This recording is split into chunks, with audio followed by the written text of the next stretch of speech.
ಬೆಳಗ್ಗೆ ಸ್ವಲ್ಪ ಬೇಗ ಎದ್ದು ಬ್ರೇಕ್ಫಾಸ್ಟ್ ರೆಡಿ ಮಾಡೋಣ ಅಂತ ನೋಡ್ತಿದ್ದೆ. ಬ್ರೇಕ್ಫಾಸ್ಟಿಗೆ ಇದ್ದು ಐಟಮ್ ಮಾತ್ರ ಪಲಾವ್ ಮಾಡೋಷ್ಟು ಮಾತ್ರ ಇತ್ತು. ಪಲಾವ್ ಜೊತೆ ಒಂಚೂರು ಮಿಕ್ಕಿದ ಪನ್ನೀರ್ ಇತ್ತು. ಪನ್ನೀರ್ನ ಪಲಾವ್ ಒಳಗೆ ಹಾಕೋದ್ರೆ ಇನ್ನೂ ತುಂಬ ಚೆನ್ನಾಗಾಗುತ್ತೆ ಅಂತ ಪಲಾವ್ ಮಾಡೋಕೆ ರೆಡಿ ಆದೆ.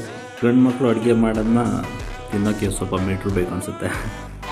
ಅದು ಬೇಕಾಗಿರೋ ಕಸ ಕಡ್ಡಿ ಎಲ್ಲ ಹಾಕೋಕ್ಕೆ ಸ್ಟಾರ್ಟ್ ಮಾಡಿದೆ. ಫೈನಲಿ ಚಟಪಟ ಅಂತ ಸೌಂಡು ಬರೋಕ್ಕೆ ಸ್ಟಾರ್ಟ್ ಆಯಿತು. ಹಾಕಿ ದಮ್ ಕಟ್ಟಕ್ಕೆ ಇಟ್ಟೇ ಬಿಟ್ಟೆ. ದಮ್ ಕಟ್ಟಿದೆ 2 ಸೆಕೆಂಡ್ಗೆ ಕುಕ್ಕರ್ ವಿಷಲ್ ಹೊಡೆಯಕ್ಕೆ ಸ್ಟಾರ್ಟ್ ಮಾಡ್ತು. ಹೊಟ್ಟೆನೂ ಬೇರೆ ಇತ್ತು, ಬ್ಯಾಟಿಗೂ ಸಹ ಜೋರಾಗಿ ಆಯಿತು. ಹಾಗೆ ಆಫೀಸ್ ಬೇರೆ ಟೈಮ್ ಆಗಿತ್ತು. ಪಟ ಪಟ ಪಟ ಅಂತ ಐರನ್ ಎಲ್ಲ ಮಾಡಿಕೊಂಡು ಆಫೀಸ್ ಕಡೆಗೆ ರೆಡಿಯಾಗಿ ಹೊರಟೆ. ಒಂದು ಡೈಲಿ ಯೂನಿಫಾರ್ಮ್ ಇದ್ದಿದ್ದೆ ಬಿಡಿ. ಅಲ್ಲಿಂದ ಡೈರೆಕ್ಟ್ ನಮ್ಮ ಪಾರ್ಟ್ನರ್ ಆಫೀಸಿಗೆ ಹೋದೆ. ಯಾವುದರಲ್ಲಿ ಬಿಸ್ನೆಸ್ ಸಿಗ್ಬೋದೇನೋ ಅಂತ. ಬಟ್ ಅಲ್ಲೂ ಏನೂ ಯೂಸ್ ಆಗಲಿಲ್ಲ. ಅಲ್ಲಿಂದ ಸೀದಾ ನಮ್ಮ ನಡೆ ಕೆಲಸದ ಕಡೆಗೆ ಅಂತ ಹೊರಟೆ ಆಫೀಸ್ ಕಡೆಗೆ. ಯಾಕೋ ನೋಡ್ತೀನಿ ಬೈಕ್ ಬೇರೆ ಹಾಡು ಹೇಳೋಕ್ಕೆ ಸ್ಟಾರ್ಟ್ ಮಾಡಿತ್ತು. ಅಯ್ಯೋ ದೇವರೇ, ನನ್ನ ಮಗ ಸರ್ವಿಸ್ ಬೇರೆ ಸರಿ ಮಾಡಿಲ್ಲ ಅಂದ್ಕೊಂಡು ಇನ್ನೊಂದು ಸಲ ಹೋಗ್ಬೇಕಲ್ಲ ಅಂತ ತಲೆ ಮೇಲೆ